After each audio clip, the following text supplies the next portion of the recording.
कराची में सानहा गुल प्लाजा में जाम हक अफराद की तादाद 28 हो गई। गुल प्लाजा के गिरने वाले हिस्सों का मलबा उठाने का काम रात गए भी जारी है। फायर ब्रिगेड हुकाम के मुताबिक रेस्क्यू ऑपरेशन मुकम्मल होने में 1 हफ्ता लग सकता है। हम बात करेंगे डॉन न्यूज़ के रिपोर्टर इमरान हफीज से। इमरान, बताइएगा कि कितने मोहतात तरीके से ये ऑपरेशन जारी है, क्योंकि ये कहा जा रहा था कि बिल्डिंग खस्ता हाल हो चुकी है, मखदूश है और खुदा न खास्ता किसी भी वक्त गिर सकती है।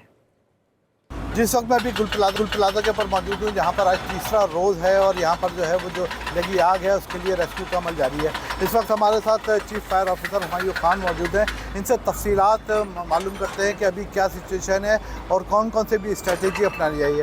हुमायूं भाई, ये बताइएगा कि यहाँ पर आप तमाम मामला देख रहे हैं और सबसे हार्ड काम आपका ही है फायर बुझाने का, आग बुझाने का, तो अभी क्या सिचुएशन है और कौन कौन से जो मामला है, किसी चीज़ें जो है वो सामने आई हैं रेस्क्यू ऑपरेशन के दौरान? आप क्या क्या चीज़ें आपने देखी हैं जिसको किस तरीके से हैंडल किया है आपने?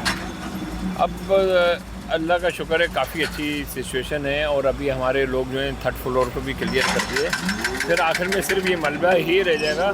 उसके बाद हमारी उस तरफ जो सर्चिंग चलेगी, बाकी जो दुकानें सब बंद हैं, शेडर गिरे में, उन तमाम शेडर को खोला जाएगा, चेकआउट किया जाएगा। अगर किसी का कोई साजो सामान है, कमेटी मेंबरान को लेके कि अगर कोई साजो सामान है वो उनको रिसीव करवाया जाएगा।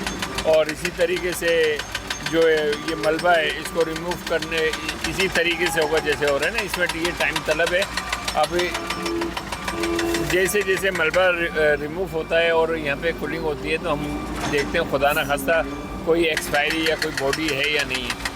तो ये तो अभी सिलसिला चलेगा, यहाँ का सामने वाला तकरीबन 1 हफ्ता चलेगा। और मज़ीद जिस तरीके से इनका कहना ये है कि यहाँ पर जो है मज़ीद 1 हफ्ता जो है वो रेस्क्यू ऑपरेशन के अंदर मज़ीद दरकार होगा। और इस दौरान जो है ऑपरेशन के दौरान ये चीज़ भी देखी जाएगी कि अंदर अगर कोई मौजूद है या अगर कोई डेड बॉडीज़ हैं, क्योंकि यहाँ पर एक मिसिंग पर्सन का एक बड़ा जो है जिनकी तादाद 83 तक पहुँच चुकी है, तो उसमें जो है वो ये चेक किया जाएगा कि अंदर जितने भी मौजूद हों एक एक बंदे को जो है वो अंदर से निकाला जाए। जी शुक्रिया इमरान, आपने अपडेट किया।